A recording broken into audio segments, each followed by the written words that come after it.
عليه ونعوذ بالله من شرور أنفسنا ومن سيئات أعمالنا من يهده الله فلا مضل له ومن يضلله فلا هادي له ونشهد أن لا إله إلا الله وحده لا شريك له ونشهد أن سيدنا ونبينا ومولانا محمدا عبده ورسوله أرسله الله تعالى إلى كافة الناس بالحق بشيرا ونذيرا وداعيا إلى الله بإذنه وسراجا منيرا أما بعد فقد قال الله تعالى في كلامه المجيد وفرقانه الحميد أعوذ بالله من الشيطان الرجيم بسم الله الرحمن الرحيم فإلهكم إله واحد فالذين لا يؤمنون بالآخرة قلوبهم منكرة وهم مستكبرون لا جرم أن الله يعلم ما يسرون وما يعلنون إنه لا يحب المستكبرين وقال النبي صلى الله عليه وسلم قال الله تعالى في الحديث القدسي الكبرياء ردائي والعظمة إزاري فما الناس علي فيه فألقيته في النار أو كما قال عليه الصلاة والسلام اللهم صل على محمد وعلى آل محمد كما صليت على إبراهيم وعلى آل إبراهيم إنك حميد مجيد اللهم بارك على محمد وعلى آل محمد كما باركت على إبراهيم وعلى آل إبراهيم إنك حميد مجيد محترم حاضرين مسلمين আল্লাহ রাব্বুল আলামিনের দরবারে শুকরিয়া যে আল্লাহ সুবহানাহু ওয়া তাআলা আমাদেরকে জুমার নামাজ আদায় করার জন্য আল্লাহর মসজিদে আসার তৌফিক দিয়েছেন শুকরিয়া আদায় করি বলি আলহামদুলিল্লাহ মুহতারাম মুসলিমবৃন্দ আলোচনা চলতেছে আত্মশুদ্ধির গুরুত্ব তার প্রয়োজনীয়তার উপরে আলোচনা হয়েছিল যে মানুষের দেহ যেমন সুস্থতা আনন্দ উৎফুল্ল অনুভব করে ঠিক এমনিভাবে দেহের মধ্যে অসুস্থতা রোগ ব্যাধি পেরেশানি আসে এইভাবে মানুষের অন্তরে দিলের মধ্যেও সুখ দুঃখ বেদনা যাতনা কষ্ট পেরেশানি বিভিন্ন হালত অন্তরেরও হয়ে থাকে তো অন্তরও রোগগ্রস্ত হয় মানুষের দেহ যেমন রোগগ্রস্ত হয়ে থাকে দেহের যেমন চিকিৎসার প্রয়োজন অন্তরেরও কি চিকিৎসার প্রয়োজন তো দেহের রোগ কি দেহের জ্বর আসে হ্যাঁ তারপরে আপনার ঠান্ডা কাশি সর্দি ক্যান্সার বিভিন্ন রকমের রোগ এগুলো দেহের রোগ বর্তমান করোনা দেহের রোগ আর আত্মার রোগ কি আত্মার রোগ হলো অহংকার হিংসা বিদ্বেষ লোভ পরশ্রীকাতরতা হ্যাঁ এগুলো কি আত্মার রোগ তো দেহের রোগেরও চিকিৎসা আছে এবং চিকিৎসক আছে আত্মার রোগেরও চিকিৎসা আছে এবং কি চিকিৎসকও আছে আত্মার রোগের চিকিৎসা ওই আত্মার রোগের চিকিৎসকের কাছেই পাওয়া যায় দেহের রোগের চিকিৎসা যেমন দেহের রোগের চিকিৎসকের কাছে পাওয়া যায় ডাক্তারের কাছে পাওয়া যায় আত্মার রোগের চিকিৎসা আত্মার রোগের চিকিৎসক যাদেরকে আমরা বলি সাধক বাংলা ভাষায় হ্যাঁ বা পীর বুজুর্গ যাদেরকে বলি শায়েখ যাদেরকে বলি তারা হলো এই আত্মার রোগের কি চিকিৎসক এজন্য আত্মার একটা বড় রোগের নাম হলো অহংকার অহংকার অর্থাৎ নিজকে বড় মনে করা অহংকার মানে কি নিজকে অন্যের তুলনায় বড় মনে করা অন্যকে তুচ্ছ তাচ্ছিল্য করা এটাকে বলে অহংকার বা কিবি তো আত্মার একটা রোগ এই অহংকার এটা বর্জনীয়। আর এর বিপরীত হলো বিনয়, নম্রতা, ভদ্রতা, সভ্যতা, এটা হলো বর্জনীয়। এটা অর্জন করতে হবে আর অহংকার বর্জন করতে হবে। এই অহংকার ইসলামী শরীয়তের পরিভাষায় কাকে বলে? যে মানুষের ভিতরে আল্লাহর দেয়া কিছু নিয়ামত, এই নিয়ামত গুলোকে মানুষ নিজের অর্জন মনে করে বা নিজের ব্যক্তিগত সম্পদ মনে করে আল্লাহর নিয়ামত হিসাবে সেটাকে গ্রহণ না করে, বরং এটাকে তার নিজের অর্জন মনে করে এটার উপরে সে বড়াই করে, অহংকার করে। যেমন কোন মানুষ অনেক জ্ঞানী, সে তার জ্ঞানকে মনে করে এটা আমার সাধনার ফসল, এটা আমার কষ্টের ফসল, এই জন্য সে তার জ্ঞান নিয়ে কি করে? বড়াই করে, অহংকার করে। কোন মানুষ দেখতে খুব সুন্দর, সুন্দর কি তার ব্যক্তিগত অর্জন নাকি আল্লাহ তাআলার দেওয়া? তার যে বিদ্যা, তার যে জ্ঞান, এই বুদ্ধি, এটা কি তার অর্জন নাকি এটা আল্লাহর দেওয়া? আল্লাহর দেওয়া। কোন মানুষ তার ধন সম্পদ নিয়ে বড়াই করে, সম্পদ নিয়ে বড়াই করে, অহংকার করে, সম্পদ কি তার অর্জন নাকি আল্লাহর দেওয়া? আল্লাহর। তো জ্ঞান, গরিমা, বিদ্যা, বুদ্ধি, ধন, সম্পদ, প্রভাব, প্রতিপত্তি, ক্ষমতা ইত্যাদি নিয়ে মানুষ কি করে? অহংকার করে থাকে। অথচ জ্ঞান ও ব্যক্তিগত কোনো বিষয় না, আল্লাহর দেয়া নিয়ামত। মানুষের কোনো সৌন্দর্য, এটাও তার নিয়ামত, এটা আল্লাহর নিয়ামত, এটা কারো ব্যক্তিগত কোনো অর্জন না। মানুষের ধন সম্পদ, এটাও ব্যক্তিগত কারো কোনো অর্জন না, এটাও কার নিয়ামত? আল্লাহ তাআলার দেয়া নিয়ামত। ছেলে সন্তান, আত্মীয় স্বজন, পরিবার পরিজন, বংশ মর্যাদা, এটাও কার নিয়ামত? আল্লাহর নিয়ামত। অর্থাৎ মানুষের ভিতরে যা কিছু আছে, মানুষ যা কিছু প্রাপ্ত হয়েছে, অর্জন করেছে, সবকিছুই আল্লাহর দেয়া নিয়ামত। মানুষ যখন মনে করে এটা আমার অর্জন, তখনই তার ভিতরে রূপটা বসে, রূপটা এসে যায়, অহংকার এসে যায়। আর যখন সে মনে করে এটা আল্লাহর দেয়া নিয়ামত, আমার কিছুই না, আমার কোনো অর্জন না, আমার কোনো ক্ষমতা না, তখন সেই মানুষ বিনয়ী হয়ে যায়। তো মানুষ কি অহংকারী নাকি মানুষ বিনয়ী, এটা হলো অন্তরের ব্যাপার। এটা কর্মে প্রকাশ হয়, কিন্তু শুধুমাত্র কর্মের দ্বারা এটা বোঝা যায় না। এটা কিসের ব্যাপার? অন্তরের ব্যাপার। তাহলে অহংকার করে সম্পদ নেই, অহংকার করে বিদ্যা বুদ্ধি নেই, কেউ মনে করে আমি সবচেয়ে বড় জ্ঞানী, আমি নিজে বড় জ্ঞানী, আর সে মূর্খ, সে অন্যকে অজ্ঞ মনে করে, তাহলে সেও কি? অহংকারী। বড় বড় আলেম হয়েও সে অহংকারী হয়ে যেতে পারে, বড় বড় বুদ্ধিওয়ালা হয়েও সে অহংকারী হয়ে যেতে পারে, বড় বড় ধন সম্পদ ওয়ালাও সে কি? অহংকারী হয়ে যেতে পারে, বড় বড় ক্ষমতাবান ওয়ালারাও কি হয়ে যাবে? অহংকারী হয়ে যেতে পারে। এই অহংকার বা দম্ভ, এটা আল্লাহ তাআলার কাছে অত্যন্ত অপছন্দনীয় একটা বদ স্বভাব। আল্লাহ তাআলা অত্যন্ত অপছন্দ করেন। কোরআনুল কারীমের অসংখ্য আয়াতে আল্লাহ তাআলা বারবার বলছেন, ইন্নাল্লাহা লা ইউহিব্বুল মুতাকাব্বিরিন। আল্লাহ তাআলা দাম্ভিক বা অহংকারকে আল্লাহ তাআলা পছন্দ করেন না। আমাদের সমাজের একটা কথা, প্রবাদ আছে, সবাই এটা জানে যে অহংকার পতনের মূল। মানুষ বলে কিনা? বলে। এই অহংকার মানুষকে ধ্বংস করে দেয়। আমরা সকলেই জানি যে ইবলিস, মুআল্লিমুল মালায়েকা যাকে বলা হতো, সকল ফেরেশতাদের শিক্ষক যাকে বলা হয়েছে, সে কিন্তু ফেরেশতা জাতি না, জিন জাতি। কিন্তু তার ইবাদত, তার বুদ্ধি, তার জ্ঞান গরিমায় সে আল্লাহ তাআলার এত প্রিয় হয়ে গেল যে আল্লাহ তাআলা তাকে ফেরেশতাদের সর্দার বানায় দিলেন। কিন্তু ফেরেশতা সর্দার হয়ে, ফেরেশতা সর্দার কে বানালেন? আল্লাহ তাআলাই বানালেন। আবার আল্লাহ রাব্বুল আলামিন মাটি দিয়ে মানুষ সৃষ্টি করে আদমকে বললেন যে ইবলিস, হে আযাজিল, হে ফেরেশতা, তোমরা কি করো? আদমকে সিজদা করো। উসজুদু লি আদম, তোমরা আদমকে সিজদা করো। ফাসাজাদু ইল্লা ইবলিস, ইবলিস সিজদা করলো না, সবাই সিজদা করলো। ইবলিস সিজদা করলো না কেন? আবা, সে অস্বীকার করলো, ওয়াস্তাকবারা, সে অহংকার করলো, অস্বীকার করলো, অহংকার করলো, সে দম্ভ অহংকার দেখালো। সে কি বললো?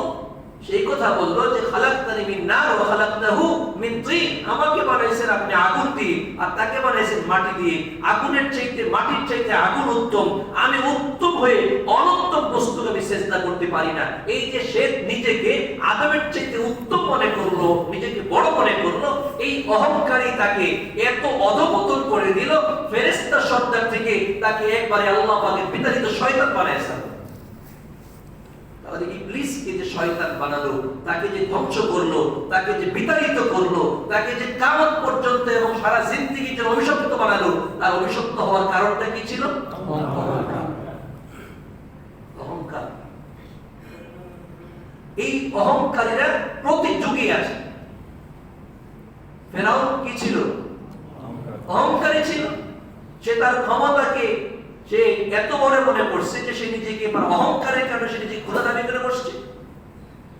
সে মনে করছে আমার ক্ষমতায় সবকিছু, আমি যা ইচ্ছা তাই করতে পারি। এই ক্ষমতার অহংকারী তাকে ফেরাউন বানায় দিচ্ছে। এই জন্য ক্ষমতা পেয়ে অহংকার করা যাবে না। ক্ষমতা পেয়ে অহংকারী করলে এটা ফেরাউনের স্বভাব হবে, এটা রাসূলের স্বভাব হবে না। আমার রাসূল ক্ষমতা পেয়েছেন, সারা দুনিয়ার বাদশা হয়েছেন, আখিরাতের দুই জাহানের বাদশা হয়েছেন, কিন্তু রাসূল কোনোদিন মাথা উঁচু করে খেতেও বসেন নাই। কি এমনি তো কোনো সব বসেনই নাই, বরং খেতেও বসেন নাই। খাওয়ার সময় পর্যন্ত মাথাটা নিচু করে বসে খেতেন।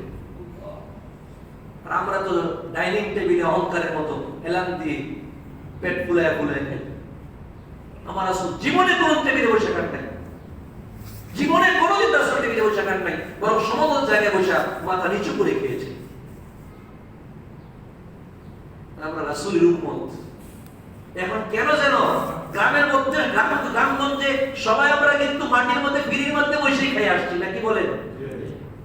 এখন শহরে আসে ডাইনিং টেবিল লাগবে কেন? এই শহরে কি আমাকে অহংকারী বানায় দিল? এই নিয়ামত কি আমাকে অহংকারী বানায় দিল? হ্যাঁ, এখন গ্রামগঞ্জে চলে গেছে ডাইনিং টেবিলের সব, গ্রামগঞ্জে হয়ে গেছে। ডাইনিং টেবিল না থাকলে তাকে ভদ্রই মনে হয় না। হ্যাঁ, নিচু স্থানে বসে খাও। রাসূল সাল্লাল্লাহু আলাইহি ওয়াসাল্লাম খাইতেছেন বসে মাথা নিচু করে। কাফেররা হাইটা যায় দেখে দেখে বলে, দেখো দেখো দেখো মুহাম্মদ গোলামের মতো বসে খাইতেছে। কার মতো? গোলামের মতো। গোলাম বুঝে তো চাকর। আঙ্গ দেশে চাকর রাঙ্গতে আছে, কাজের মানুষ কোথায় বসে খায়? নিচে বসে খায় না। আপনি ঠিকই টেবিলে বসেন, কিন্তু কাজের মানুষটাকে ঠিকই কোথায় বসান? নিচে বসে, নিচে রেখে দিচ্ছে। তো সেইটাকে মনে করছে যে রাসূলকে তুচ্ছ তাচ্ছিল্য করতে। রাসূল বলে যে হ্যাঁ, আমি তো সবচেয়ে বড় গোলাম, আমি তো গোলামের গোলাম, আমি দুনিয়ার সবচেয়ে বড় গোলাম। কি রাসূলুল্লাহ বলে সবচেয়ে বড় কি? গোলাম। তো মানুষ যখন বিনয়ী হবে তখন গোলামীকে সে এটাকে গর্বের বিষয় মনে করবে, আর যখন মানুষ অহংকারী হবে, দুনিয়ামুখী হয়ে যাবে, তখন গোলাম বলে তার কাছে খারাপ লাগবে। আমার ছোট সময়টা ইতিহাস মনে হয়, এটা আজকে মনে হয়েছে যে আমার একজন আপন জনের বাচ্চা হয়েছে, পরে নাম রাখার জন্য আমাকে বলতেছে তুমি একটা নাম দাও। মাদ্রাসায় পড়ি তো একটা নাম দাও। গ্রামগঞ্জে সাধারণ মানুষ মনে করে যে হাফেজ হইলে বোধ সব অর্জন হয়ে যায়। হাফেজ না, অনেক বড় একটা অর্জন আল্লাহ পাকের কোরআন মুখস্থ করা, কিন্তু হাফেজ হওয়ার পরে আরো বহু জ্ঞান শিখতে হয়, বহু ইলম অর্জন করতে হয়। এটা একটা প্রাথমিক পর্যায়ে। তা আমি বললাম যে আমার এক উস্তাদের নাম আছে গোলাম মাওলা। উনি কইছে আমার নাম গোলাম ডাক্তার। উনি মনে করছে যেটা বোধ একটা কি গালি। আমাদের জন্য করে না, গোলামের মুখ গোলাম গালি দেয় না। আপনারা তো দেন না, শুনি আমার মধ্যে দেওয়া গালি। গোলাম করা তোমার সেটাকে গালি মনে করতেছে, অথচ গোলাম আল্লাহ পাকের। যাই হোক বলতেছিলাম যে ভাই রাসূল সাল্লাল্লাহু আলাইহি ওয়াসাল্লাম জীবনে নিচু স্থানে বসে গেতেন, অহংকার করতেন না। তো রাসূল সাল্লাল্লাহু আলাইহি ওয়াসাল্লাম গোলামি অর্জনকে এটাকে নিজের গর্বের বিষয় মনে করেছেন, আর আমরা এটাকে তুচ্ছ মনে করি, বেঈমানরা তুচ্ছ মনে করছে। তো যাই হোক অহংকারী এটা বর্জনীয়। রাসূল কখনোই অহংকার করেননি। আল্লাহ রাসূল সাল্লাল্লাহু আলাইহি ওয়াসাল্লাম বলেন যে আমি পৃথিবীর সর্বশ্রেষ্ঠ বংশের মানুষ, কিন্তু আমি কখনো বংশ নিয়ে কি করি না, বড়াই করি না, অহংকার করি না। আমার কোনো বড়াই না, কোনো অহংকার না। আমি আল্লাহ বলেন ওয়াম্মা বিনিমাতি রাব্বিকা ফাহাদ্দিস। আল্লাহ বলেন তোমার নিয়ামতের শুকরিয়া আদায় করো। আল্লাহ পাক তোমাদের সমস্ত নিয়ামত দিয়েছেন, সেগুলো মানুষকে বলো। ফাহাদ্দিস, মানুষকে শোনাও। রাসূল সাল্লাল্লাহু আলাইহি ওয়াসাল্লাম শোনাইছেন যে আমার বংশ হলো এত উচ্চ বংশে। আমার বংশের পূর্ব থেকে নিয়ে, মানে শুরু থেকে নিয়ে ইসমাঈল আলাইহিস সালাম থেকে শুরু করে নিয়ে আমি জন্ম পর্যন্ত মাঝখানে যে সমস্ত মানুষ আমার জন্মের মাধ্যম হয়েছে, কোন মানুষ জীবনে কোনোদিন কোনো জিনার গুনাহ করেন নাই, ব্যভিচার করেন নাই, কোনো অন্যায় অপরাধ সমাজে করেন নাই, আমার পাপেও করে নাই, আমার দাদাও করে নাই, তার বাপেও করে নাই, একবার ইসমাইল আলাইহিস সালাম পর্যন্ত, ইব্রাহিম আলাইহিস সালাম পর্যন্ত এই বংশ পরম্পরা একদম পবিত্র জিন্দেগি ছিল সবার। যাক ভাইরা মুহতারাম হাজির, এজন্য অহংকার কি বর্জনীয়, অহংকার বর্জনীয়। রাসূলুল্লাহ সাল্লাল্লাহু আলাইহি ওয়াসাল্লাম যখন মক্কায় দাওয়াত দিচ্ছেন, ইসলামের দাওয়াত দিচ্ছেন, তখন কাফের মুশরিকদের কাছে কি জান্নাতের নিয়ামতের কথা শুনাইতেন আর জাহান্নামের শাস্তির কথা শুনাইতেন। জান্নাতে কি কি নিয়ামত দেওয়া হবে আর জাহান্নামে কি কি শাস্তি দেওয়া হবে, এই সমস্ত নিয়ামতের কথা শুনাইতেন। তো এক ব্যক্তির নাম ছিল আবুল আসাদ কিন্দা। আবুল আসাদ কিন্দার কাছে নবীজি দাওয়াত নিয়ে গেছেন। দাওয়াত নিয়ে গিয়ে নবী তাকে জান্নাতের নিয়ামতের কথা শুনাইছেন, জাহান্নামের শাস্তির কথা শুনাইছেন। আবুল আসাদ কিন্দার অনেক ক্ষমতা ছিল দুনিয়াতে, দুনিয়ার কোনো কিছু তার অভাব ছিল না, শক্তিতে সে ছিল অনেক বড় শক্তিশালী। কেমন শক্তিশালী তাফসীরের মধ্যে আসছে, আবুল আসাদ কিন্দাকে এমন শক্তিশালী ছিল, যখন নবীজি বলছেন আলাইহা 19 জাহান্নামের 19 জন বড় বড় ফেরেশতা আছে যাদের নেতৃত্বে আল্লাহ তাআলা জাহান্নাম পরিচালনা করবেন। তখন আবুল আসাদ কিন্দা কইতেছে, তোমার রব বলে, মুহাম্মদ সাল্লাল্লাহু আলাইহি ওয়াসাল্লাম বলতেছে, হে মুহাম্মদ তোমার রব বলে তুমি বলতেছো জান্নাতে 19 জন ফেরেশতা, অথচ আমি 20 জন মানুষের শক্তি রাখি, তাহলে আমার শক্তি কি বেশি? ফেরেশতা 19 জন ফেরেশতা থেকে আমার শক্তি বেশি, এরকম? সে বলে যে দেখো, এবং এটা ঘটনা আছে যে তার এমন শক্তি ছিল, সে যদি কোথাও দাঁড়াইতো তার শক্তি কিভাবে পরীক্ষা করতো জানে? সে এক জায়গায় দাঁড়াইতো, গরুর চামড়া বা কোনো কিছু চামড়া বিছাই দাঁড়াইতো, দাঁড়ায় তার গায়ের মধ্যে রশি লাগাইতো, রশি লাগায় 20 জন লোকের টাইনাও তাকে 1 ইঞ্চি নাড়াইতে পারত না, এত শক্তিশালী ছিল এই আবুল আসাদ কিন্দা। সে বলতেছে তুমি জাহান্নামে ভয় দেখায় লাভ নাই, জাহান্নামে ফেরেশতা শক্তি আমার বেশি। জাহান্নামে ফেরেশতা থেকে 19 জনই নাকি আরো বেশি আছে। এই 19 জন তো লিডার, তাদের অধীনে যে কি পরিমাণ আছে, ওমা ইয়ালামু জুনুদা রাব্বিকা ইল্লা হু, আল্লাহ তাআলা বলেন তাদের অধীনে যে কি পরিমাণ সংখ্যা আছে এটা একমাত্র আল্লাহ জানে, আর কেউ জানে না। তো যাই হোক, আবুল আসাদ কিন্দার এত শক্তি ছিল, ধন সম্পদ এত পরিমাণে ছিল যে সে টাকা পয়সা দিয়ে সব মানুষ কিনে ফেলত, যার ফলে সব মানুষ তার পক্ষ অবলম্বন করত। এখনো তো সমাজে কি টাকা দিয়ে কি করা যায়? কিনা যায় না? টাকা দিয়ে কিনা যায়, টাকা দিয়ে একবারে টপ টু বটম সবাই কিনা যায়, সবাইকে কিনা যায়। এই জন্য ইসলামী শরীয়তে সরকার প্রধান নির্বাচনে বা সরকার নির্বাচনে সাধারণ জনগণের রায় ইসলামী শরীয়তে বলে এটা গ্রহণযোগ্য না। কেন? সাধারণ জনগণ 500 টাকা 1000 টাকার বিনিময়ে চোর ডাকাতের ভোট দেয় কিনা বলেন? আজকে সমাজের সবচেয়ে শিক্ষিত এবং জ্ঞানী গুণী ব্যক্তিরা মিলে যদি একজন মানুষ নির্বাচন করেন, তাহলে সে আসলে কি হবে? একজন যোগ্য লোক নির্বাচিত হবে।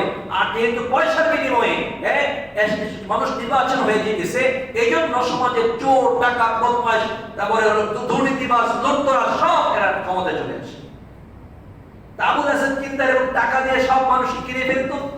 তখন সে টাকার ভয় দেখবে, তুমি কিসের ভয় দেখাও? আমার তো বহু টাকা আছে, আমি তো টাকার কোনো শেষ নেই আমার। নবীজি বলতেছেন যে দেখো জান্নাতের মধ্যে সমস্ত আল্লাহ তাআলা হুর গিলমান দিবেন, দামি দামি নিয়ামত দিবেন। তুমি কিসের লোভ দেখাইতেছো? আমার যে সুন্দরী সুন্দরী স্ত্রী আছে, বিশ্ববিখ্যাত সুন্দরী স্ত্রী আমার ঘরের মধ্যে আছে, এরকম সুন্দরী আরো মধ্যে আর নাই।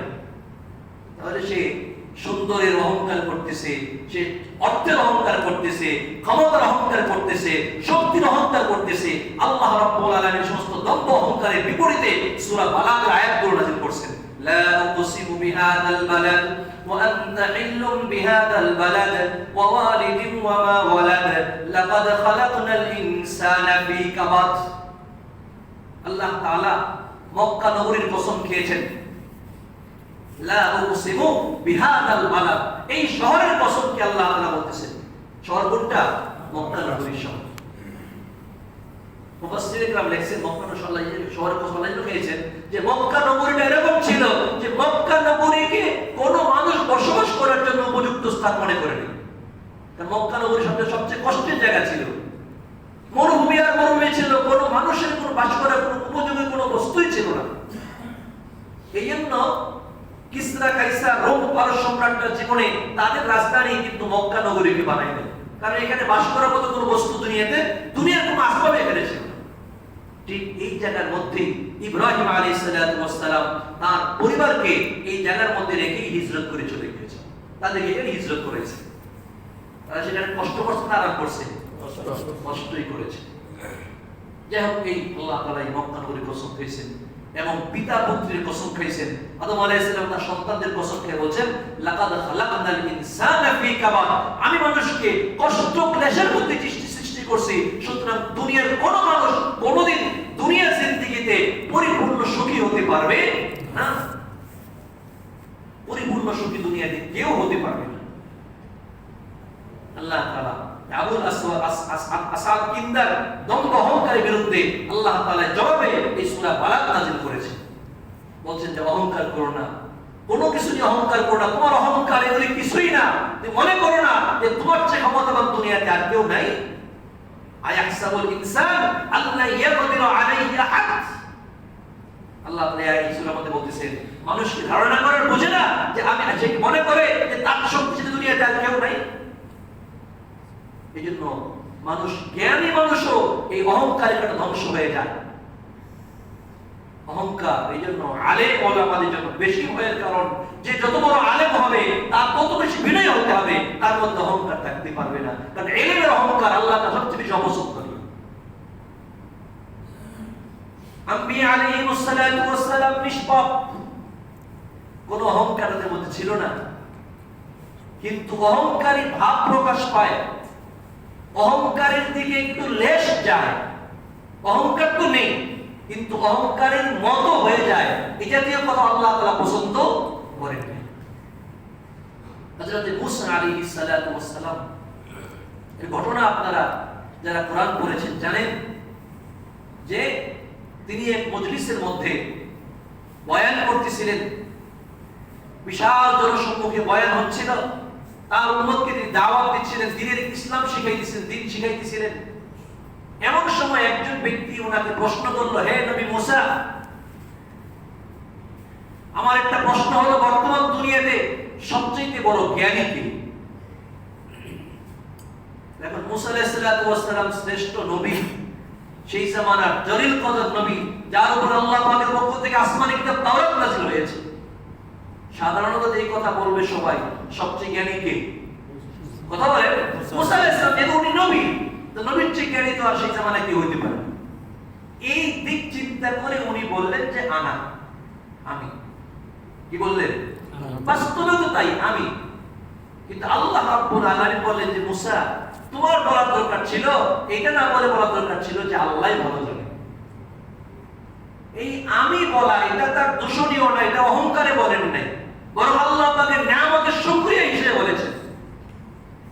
কিন্তু তারপরেও এটা যেহেতু অহংকারীদের সাথে মিলে যাচ্ছে, তিনি অহংকার করছেন, তার কখনোই কল্পনা করা যাবে না একজন জলিল কদর নবী, সকল নবী সকল পাপ থেকে নিষ্পাপ। কিন্তু আমি বলাটা, এই যে এই কথাটুকু আল্লাহ তাআলার কাছে পছন্দ হয় না। আল্লাহ বলেন, না তোমার চেয়ে জ্ঞানী আছে, তোমার চেয়ে জ্ঞানী কি আছে, যাও তার তালাশে বেরিয়ে যাও। বলে যে আল্লাহ, যদি আমার চেয়ে জ্ঞানী কেউ থেকে থাকে তাহলে তো আমার উচিত তার কাছে গিয়ে তার কাছ থেকে ইলম শিক্ষা করা। কারণ জ্ঞানীর কাছে যাওয়া এটা আমার দায়িত্ব, এটা আমার কর্তব্য, এবং আমার ইলম বাড়বে তার কাছে। আমি তার অনুসন্ধান চাই। আল্লাহ আপনাকে তাকে তার সন্ধান দিয়ে, আল্লাহ রাব্বুল আলামিন তার সন্ধান দিয়ে মুসা আলাইহিস সালামকে বলেন যে যাও মাজমাউল বাহরাইন, দুই সমুদ্রের সঙ্গমস্থল, সেখানে যাও। সেখানে গিয়ে দেখবে একজন লোক আছে যার নাম হলো কি খিদির আলাইহিস সালাতু ওয়াস সালাম। তার সাক্ষাৎ করো, সে তোমার চেয়ে। এর বিস্তারিত আলোচনা সূরা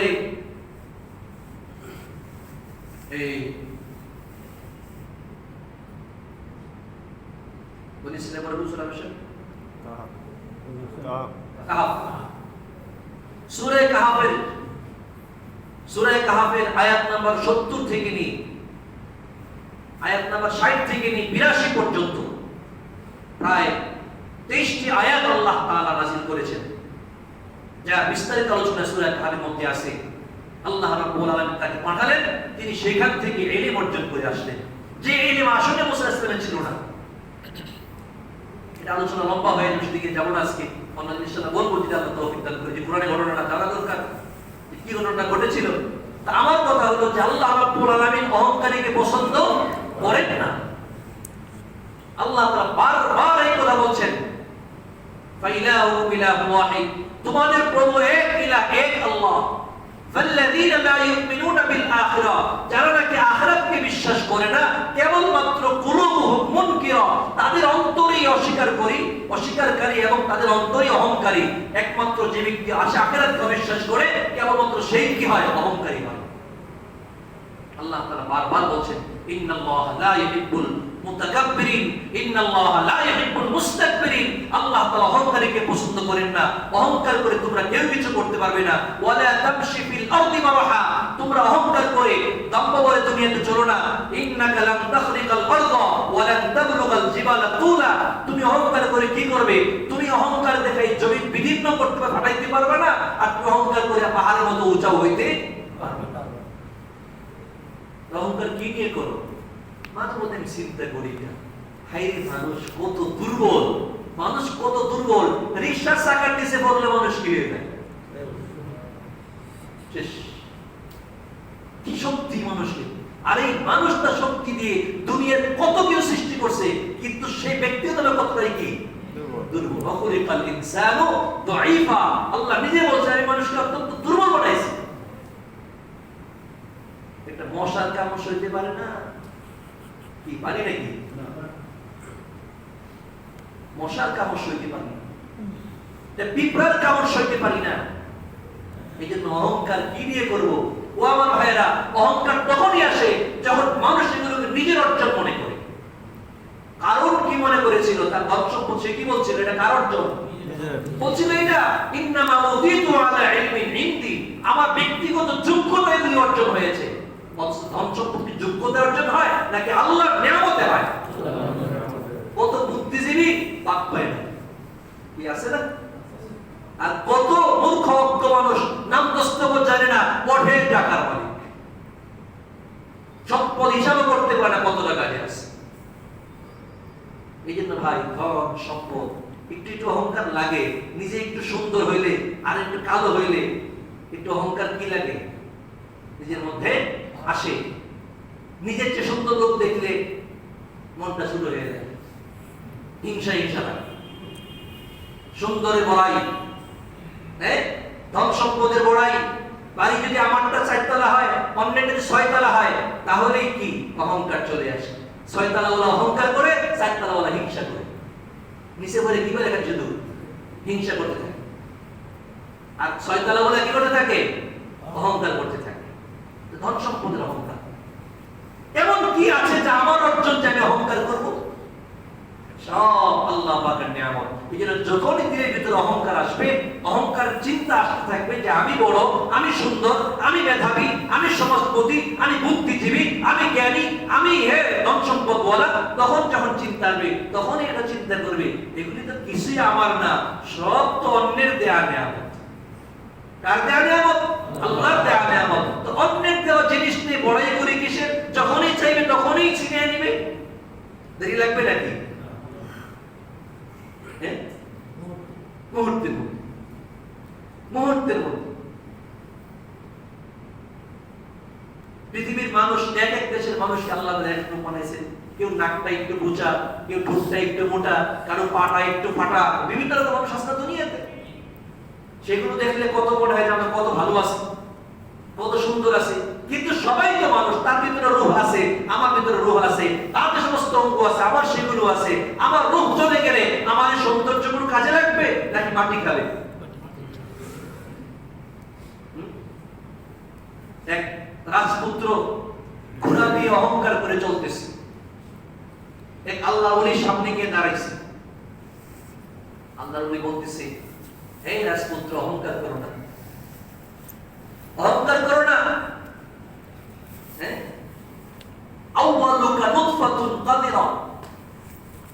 তোমার চিন্তা করো, মানুষ অহংকার কি দিয়ে করো? চিন্তা করো, তুমি এমন নাপাক ভাবে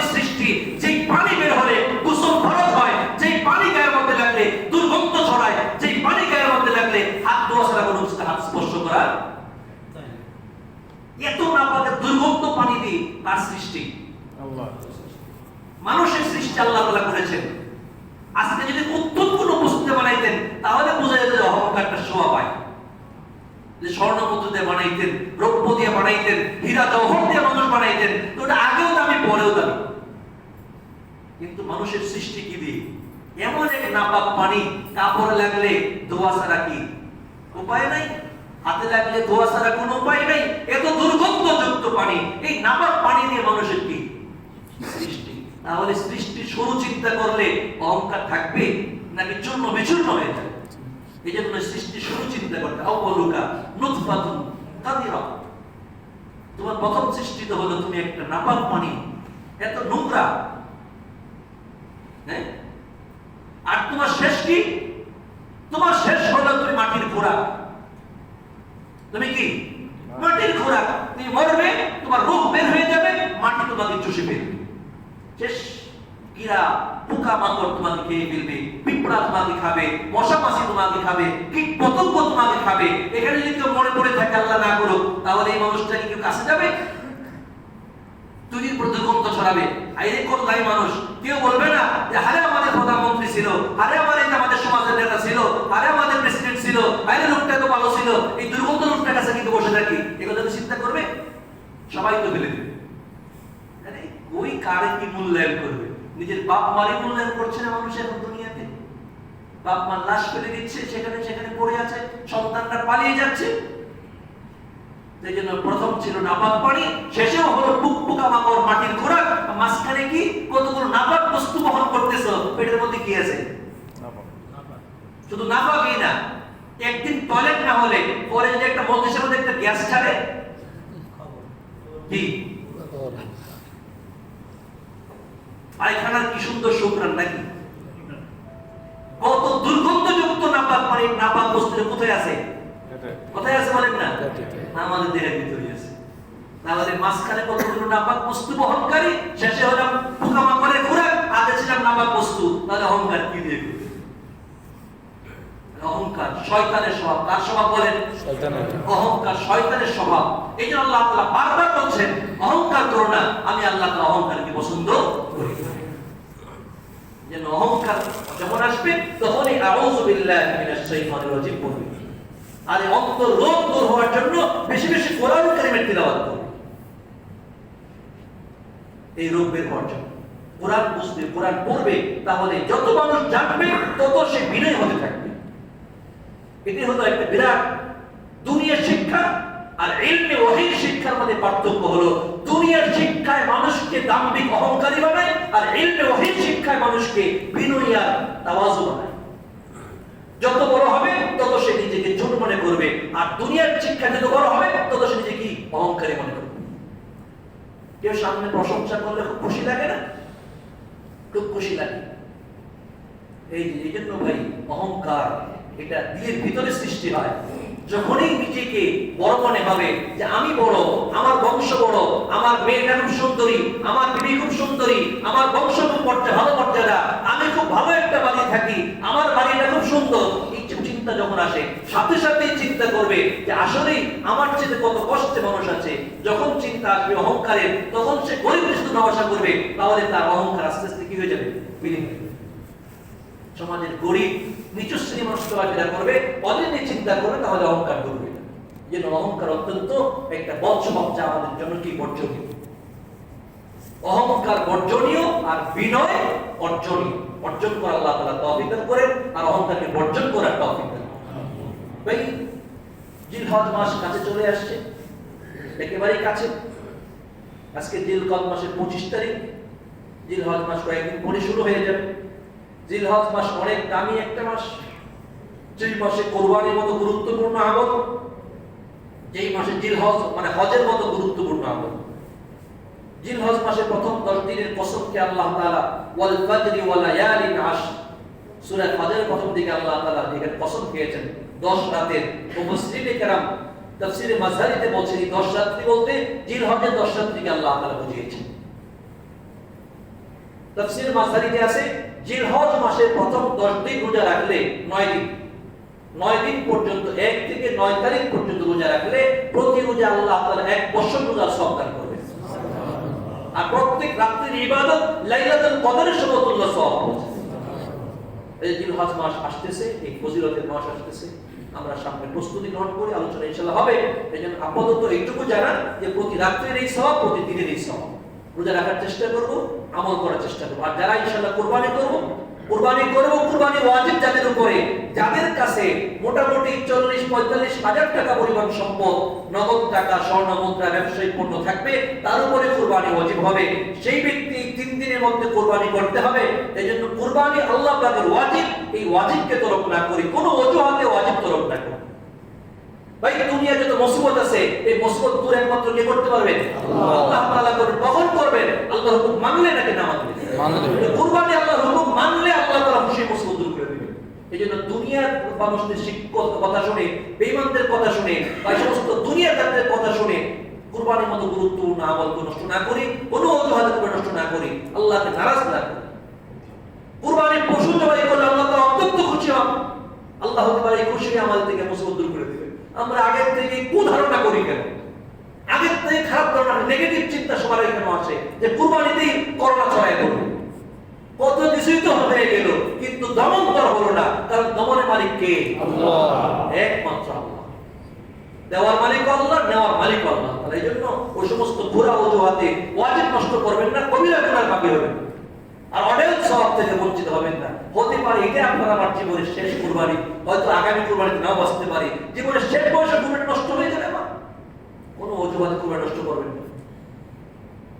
ওই যে কুরবানি গরুতে যদি করোনা আসে, আমি যদি গরু গোশত করে লাইন ধরে গরু গোশত কিনতেছি, ওইটা তো করোনা চিন্তা করে নাকি? কথা বলেন আপনারা? গোশতের দোকানে থেকে লাইন ধরে গরু গোশত কিনতেছে, এক এক দোকানে তো গরু জবাই হয়ে গেছে, থাকতেছে না, বেচা হয়ে গেছে। তাহলে ওইখানে যদি করোনা চিন্তা করলো না, তাহলে কুরবানির সময় করোনা চিন্তা আসে কেন? স্বাস্থ্যবিধি মেনে কুরবানি করতে হবে। স্বাস্থ্যবিধি মেনে কুরবানি করতে হবে, স্বাস্থ্যবিধি মানতে হবে, আল্লাহর বিধান পালন করতে হবে। ঠিক আছে ইনশাআল্লাহ? কুরবানি করব, জিলহজ মাসের আমল করব। যারা কুরবানি করব, যাদের উপর কুরবানি ওয়াজিব, সবাই কুরবানি করব। কুরবানি দাতার জন্য জিলহজের 4 দিনের পর থেকে নিয়ে কুরবানি পর্যন্ত গোফ, নখ, শরীরের কোনো পশম কাটাকাটি না করা মুস্তাহাব। কি মুস্তাহাব? হাদিসের সাথে সাদৃশ্য। এইজন্য চুল কাটতে হলে আগে কেটে ফেলবেন, নখ কাটতে হলে আগে কেটে ফেলবেন, গোফ মোস কেটে কাটতে হলে, শরীর পরিষ্কার করতে হলে সবকিছু কাটাকাটি কাজ আগে শেষ করে ফেলবেন। না পারলে থাকবে, ইনশাআল্লাহ কুরবানি পশু জবাই হওয়ার পরে আপনি আপনার সেই কাটবেন।